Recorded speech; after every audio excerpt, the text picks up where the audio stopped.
أعوذ بالله من الشيطان الرجيم بسم الله الرحمن الرحيم அஸ்ஸலாமு அலைக்கும் வரஹ்மத்துல்லாஹி வரகாத்துஹு. உஸ்வத்துன் ஹசனா இஸ்லாமிய மகளிர் கல்லூரியில் பேராசிரியாக பணிபுரியக்கூடிய ஆலிமா முர்ஷிதா உங்களுடன் 5 நிமிட மதரசாவிலிருந்து ஒரு சிறிய தகவலை பகிர்ந்து கொள்கிறேன். ஆரம்பமாக இஸ்லாமிய வரலாறு. அன்னலாரை கொல்ல சதி திட்டம். அன்னலாரும் ஹிஜ்ரத் செய்ய போவதை அறிந்த குறைஷியர் பெரும் கவலை கொண்டனர்.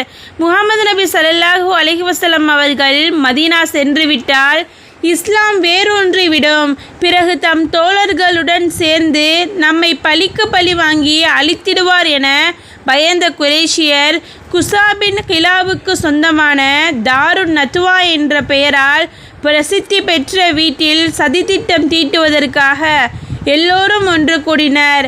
எல்லா கோத்திரத்தின் தலைவர்களும் இதில் பங்கேற்றனர். நீண்ட ஆலோசனைக்கு பிறகு ஒவ்வொரு கோத்திரத்திலிருந்தும் ஒவ்வொரு நபரை தேர்ந்தெடுத்து எல்லோரும் ஒரே நேரத்தில் அன்னலாரை வாளால் வெட்டி வீழ்த்துவது என ஏகமனதாக தீர்மானித்தார். நவுது பில்லாஹி மின்ஹா. இதன்படி அவர்கள் இரவு நேரத்தில் அன்னலாரின் வீட்டை சூழ்ந்தனர். ஃபஜர் தொழுகைக்காக அன்னலார் வெளியே வரும்போது அதிரடியாக தாக்கி கொலை செய்யும் எண்ணத்தில் எதிர்பார்த்திருந்தனர்.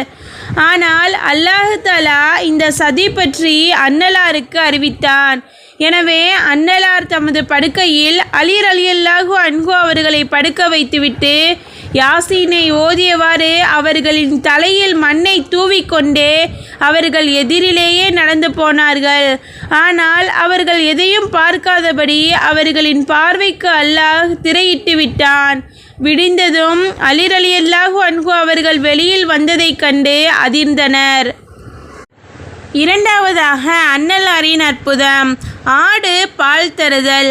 அப்துல்லாஹ் இப்னு மஸ்ஊத் ரலியல்லாஹு அன்ஹு அவர்கள் தெரிவித்ததாவது, நான் ஜியாது என்ற இடத்தில் உக்பா இப்னு முஆய்த் என்பவரின் ஆடுகளை மேய்த்து கொண்டிருந்தேன்.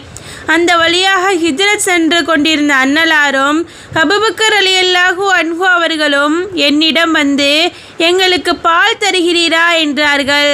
அதற்கு நான், இவை அடுத்தவரின் ஆடுகள், என்னை நம்பி ஒப்படைத்திருக்கிறார், ஆகவே எப்படி தர இயலும் என்றேன். சரி, குட்டி ஈனாத மறுக்கை ஆட்டை கொண்டு வாருங்கள் என கூறினார்கள். அப்படி ஒரு ஆட்டை நான் தந்ததும் அதன் மடியில் அன்னலார் தமது திருக்கரத்தால் தடவியதும் அது பாலால் பெருகி பெரிதானது. அதிலிருந்து ஒரு கோப்பை நிறைய பாலை கறந்து இருவரும் குடித்துவிட்டு பிறகு எனக்கும் தந்தார்கள். பிறகு ஆட்டின் மடுவை பார்த்து சுருங்கிவிடு என்றார்கள். அது உடனே சுருங்கி பழைய நிலைக்கு மாறிவிட்டது. சுபஹானல்லாஹ். மூன்றாவதாக ஒரு ஃபர்லை பற்றி. சஜிதா சஹ்வு செய்தல். உங்களில் யாருக்காவது தொழுகையில் மறதி ஏற்பட்டால் அதற்காக சஜிதா சஹ்வு செய்திடுங்கள் என நபி அவர்கள் கூறினார்கள். விளக்கம். தொழுகையின் போது வாஜிபு ஏதாவது மறதியாக விடுபட்டால் அல்லது வாஜிபு மற்றும் ஃபர்லான விதிகளில் ஏதாவது ஒன்றை நிறைவேற்றுவதில் தாமதம் ஏற்பட்டால் சஜிதா சஹ்வு செய்வது வாஜிபு, கட்டாயமாகும். சஜிதா சஹ்வு இன்றி தொழுகை நிறைவு பெறாது. நான்காவதாக ஒரு சுன்னத்தை பற்றி. மழைக்காக இந்த துவாவை ஓதுங்கள். மழை வேண்டி இருக்கரம் உயர்த்தி இந்த துவாவை அன்னலார் ஓதினார்கள். அல்லாஹும்ம அகிஸ்னா, அல்லாஹும்ம அகிஸ்னா, அல்லாஹும்ம அகிஸ்னா. பொருள், யா அல்லாஹ் எங்களுக்கு மழையை தருவாயாக. இதை 3 தடவை ஓதினார்கள். ஐந்தாவதாக ஒரு முக்கிய அமலின் சிறப்பு. உளுவுடன் பள்ளிவாசல் செல்லுதல். உங்களில் எவர் வீட்டிலேயே உளு செய்துவிட்டு பள்ளிவாசல் வருகிறாரோ அவர் வீடு திரும்பும் வரை தொழுகைக்கான நன்மை கிடைத்து கொண்டே இருக்கும் என நபி அவர்கள் கூறினார்கள். ஆறாவதாக ஒரு பாவத்தை பற்றி. காஃபிர்களின் செயல்களை அழிப்பான்.